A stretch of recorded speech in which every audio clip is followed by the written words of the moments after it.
The Holocaust Center has existed for many, many years. In the years after World War II, the survivors first came together really for friendship, and it wasn't until several years later that they realized the importance of sharing their stories.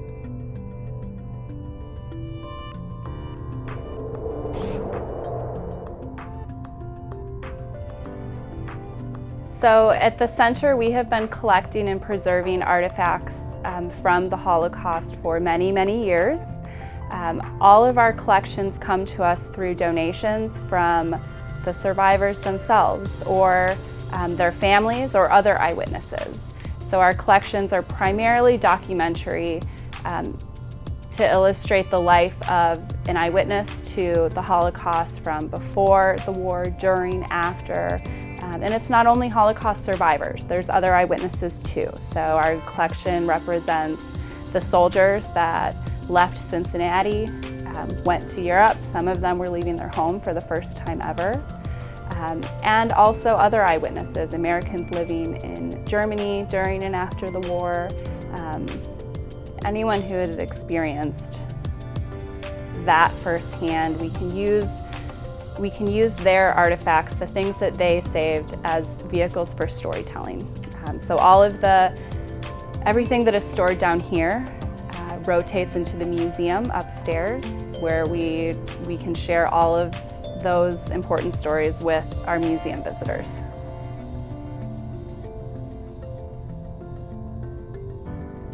So we're really happy to say that we still spend a lot of time with the survivors living in our community today. There's still several hundred survivors, and some of them are still sharing their story with students and other community members. And it's really their firsthand story that's so integral to everything we do at the center. I don't know what we would do without them with us, but we are faced now at a really critical time in the history of Holocaust education, and that we're among our last generation of survivors. So collection, care, and preservation and access is critical right now for us. Collections continue to come to us from survivors, from their families, and this is the time where we can help document their stories before the names are lost to history, before parts of the story don't get passed down. So within our collections, there are several hundred individuals represented, or even more if we really thought about it. Each collection is unique. There was never one common Holocaust narrative, if you think about it. So each collection is very unique to that person's experience. The collections are all very different, and I brought two things out of the archives today to share with you, just to give you an idea what we have here. So the first thing I have to share is from a local survivor named Henry Carter. Henry Carter was from Poland, and as the Nazis invaded Poland, his family fled to Krakow.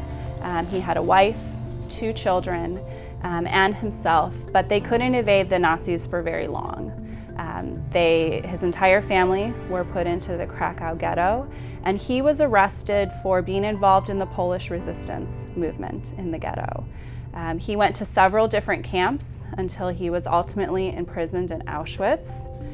And this is the concentration camp uniform cap that he wore while he was in Auschwitz, and what he wore when he was liberated from Auschwitz.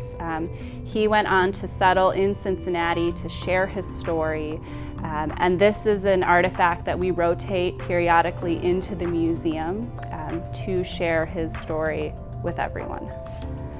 Another really special part of our collection is the collection of Werner Koppel. Werner Koppel was the first survivor to begin sharing his story in Cincinnati.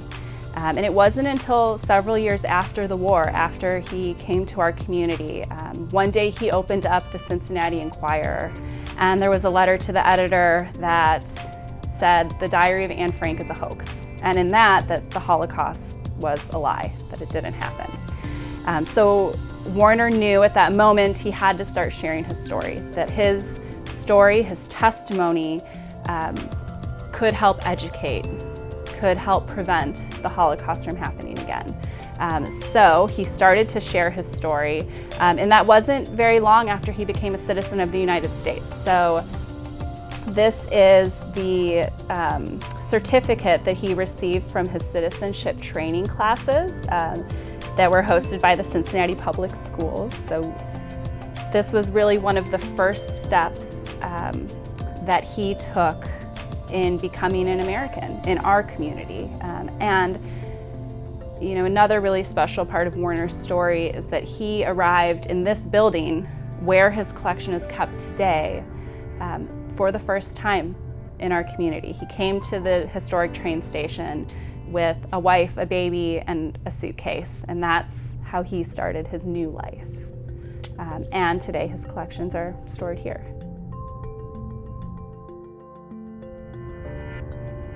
Because survivors did not always have the same experience, their collections, the things that they saved from throughout their lives are different. Within the collections at the Holocaust and Humanities Center, there are hundreds and hundreds of photographs, letters, different documents like immigration paperwork and affidavits. We also have a lot of small objects, the little things that came in the one suitcase. And in addition to that, we have the suitcase in a lot of instances, which is really special. We also have a large collection of textiles or clothing, blankets, different things. And again, things that were saved from before the war, things that traveled with individuals across the ocean here, and things that they collected after the war as they began their new lives that were significant to their new life in Cincinnati.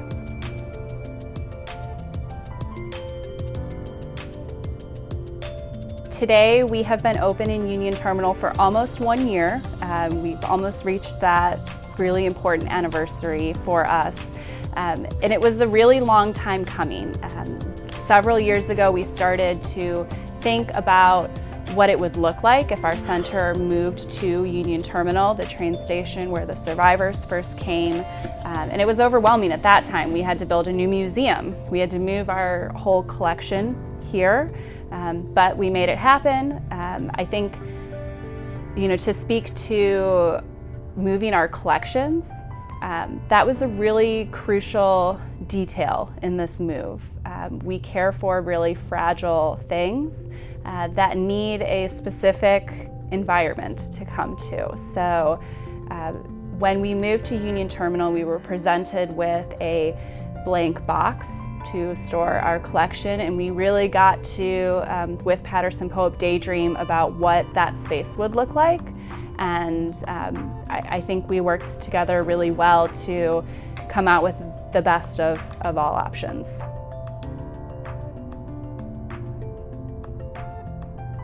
So Gordon was fantastic to work with from the start. He came to our old office space. I showed him where our collections were stored before, let him know that we were expecting a lot of growth in the collection, and he really took it from there. I said I wanted compact shelving, art racks to hang artwork, some oversized storage, and he really he put it all together for me. There wasn't a lot of work I had to do.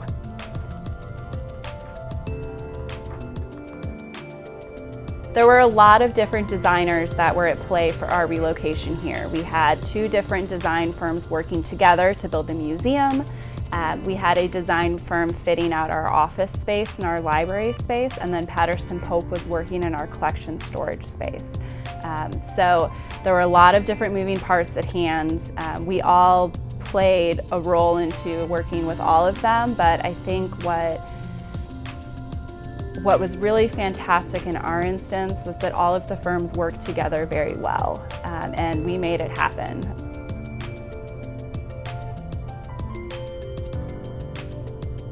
I think the best advice I would give is to start planning as soon as possible. We were working on a very tight timeline.